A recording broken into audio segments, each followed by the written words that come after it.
Uma coisa importante quando a gente fala sobre relacionamento interpessoal, né, relacionamento com as outras pessoas, é que existem diversos tipos de relações, né, e que a história de vida de cada uma das pessoas faz com que algumas relações sejam mais importantes do que outras.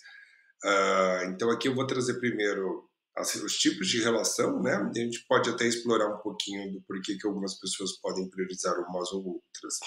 Então a gente tem a relação familiar, que são os nossos laços de sangue, né? Pai, mãe, tio, avós, irmãos. Tem gente que tem, por exemplo, não tem irmãos, tem gente que tem irmão gêmeo, né? Então tudo isso, né, influencia. Tem gente que são gêmeos idênticos, ou seja, nasce com uma cópia de você. Então tudo isso influencia, né, na relação. Tem gente que é muito próxima, tem gente que é muito distante, né, por conta disso. Tem relações familiares que são estruturadas, tem relação onde a mãe é mãe sozinha, onde por algum motivo teve que só conviver com o pai, ou um perdeu algum desses parentes muito cedo, né, ou que não tem um bom convívio com a família por outras questões, né, como por exemplo sexualidade, e etc.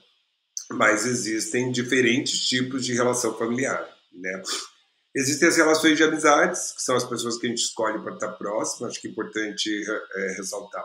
Colega e amigo são duas coisas completamente diferentes, né? E aqui a gente está falando daquelas pessoas que a gente tem o maior afinidade e um laço de confiança muito grande, né?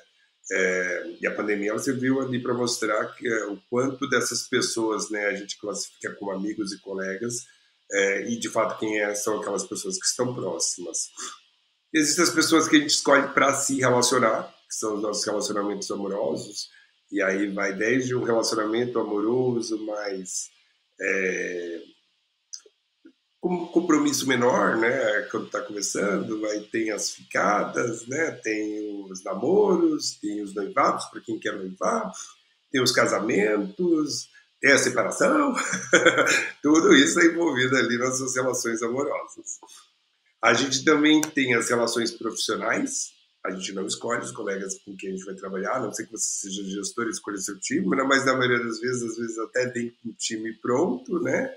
Mas são as pessoas que estão ali dentro daquele ambiente profissional, onde a gente acaba tendo uma necessidade de troca pelo contexto, e não necessariamente a gente vai gostar de todo mundo com quem a gente trabalha, né? Mas a gente precisa trabalhar com as pessoas, porque, como eu disse, nem sempre a gente está no nosso controle com quem a gente vai trabalhar, mas a gente precisa entregar, faz parte, né, da nossa missão ali com aquele ambiente.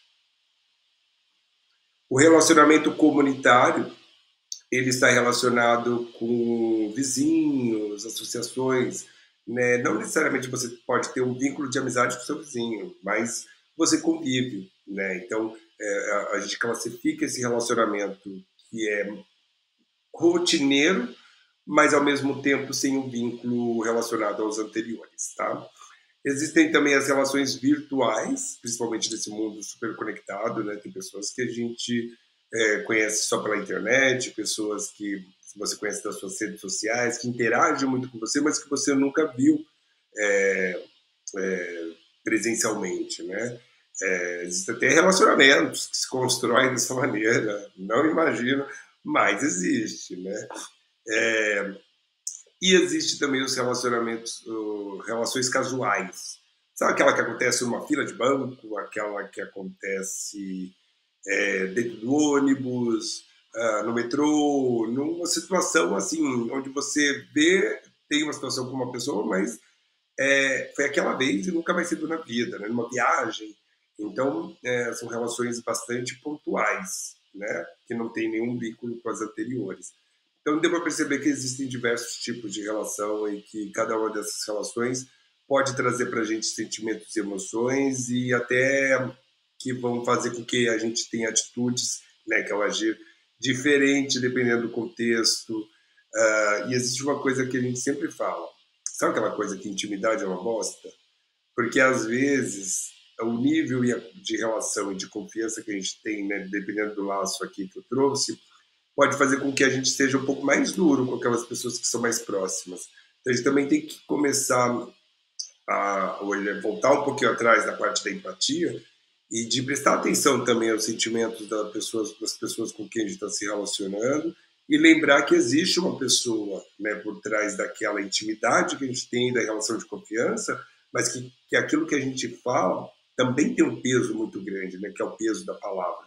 Então, e que a gente também tem que tomar um certo cuidado. Então, por isso que é muito importante, né, entender como as coisas te afetam nessas relações e ir ajustando através de uma comunicação clara e assertiva, não violenta, para que você possa externalizar, né, como a gente falou sobre situações, externalizar aquilo que você sentiu, mas também quando você fizer, tentar entender a pessoa o que, que ela sentiu, sabe? Então, de dar importância para essas relações, para as pessoas que estão envolvidas nessas relações, da maneira como elas merecem, né? E entender que, como a gente viu, né, no vídeo da pandemia, às vezes a gente pode ser impedido de conviver com essas pessoas.